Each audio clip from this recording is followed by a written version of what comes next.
The Hindu newspaper carried a hard-hitting editorial yesterday with the headline, Extreme Major. Not every instance of sharing false information requires arrest and remand. The edit was about the arrest of Saket Gokhale, a Trinamool Congress spokesman who had tweeted that the Prime Minister's visit to Morbi town cost the state exchequer rupees 30 crore. That was 6 times the money the families of 140 victims of Morbi tragedy had received, the tweet said. Remember, the hanging bridge at Morbi had collapsed on October 30 this year. 135 people, including 40 children, had died on the spot. Scores had been critically injured. The Prime Minister visited the site on November 1. The TV channels beamed how the state government went on an overdrive and worked day and night for 36 hours to make the Prime Minister's visit pleasant. Roads leading to the Morbi hospital were resurfaced. The hospital got a fresh coat of paint. The tiles on the floors and the walls of the hospital were replaced. New beds, new mattresses, new bedsheets, new pillow covers were brought in so that when the Prime Minister visited the hospital ward, he is not repulsed by the savvy environment.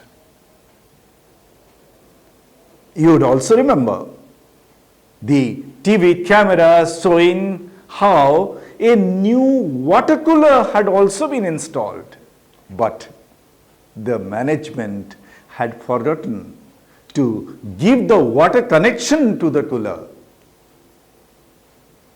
It was all a show business on a grand scale. Well, for this grand event management, rupees 30 crore may be an exaggeration. But did that warrant arrest and remand of Gokhale? The Hindu edit draws attention to a bitter irony. Gokhale is arrested on the charge of false information. Well, who did that false information affect? It affected the image of the state government. A government which desperately tried to hide the despicable state of affairs of the government-run hospitals. Gokhale was arrested because he exaggerated the figure. But look at the Oreva company. The company which had been given the contract to renovate the bridge, as the inquiry says, had apparently spent just 12 lakh, but it had claimed it spent rupees 22 crore.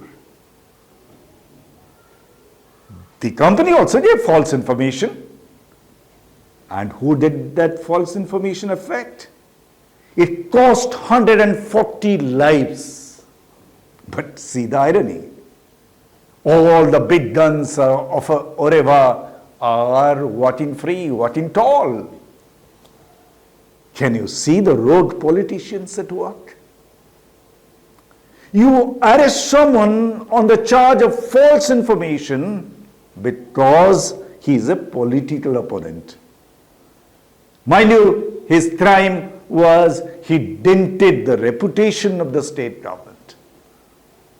But you do not arrest someone, you let him go scot-free, even as he has given false information. A false information that has cost the lives of 140 innocent men, women, and children. Why did you let him go? Because they are money bags for you. They will come in use for you during the elections. But then, why should you bother if Hindu editorial writes or anyone says this, when this brazen display of crony capitalism gets you unprecedented electoral success? That's the tragic irony of our democracy. Thank you.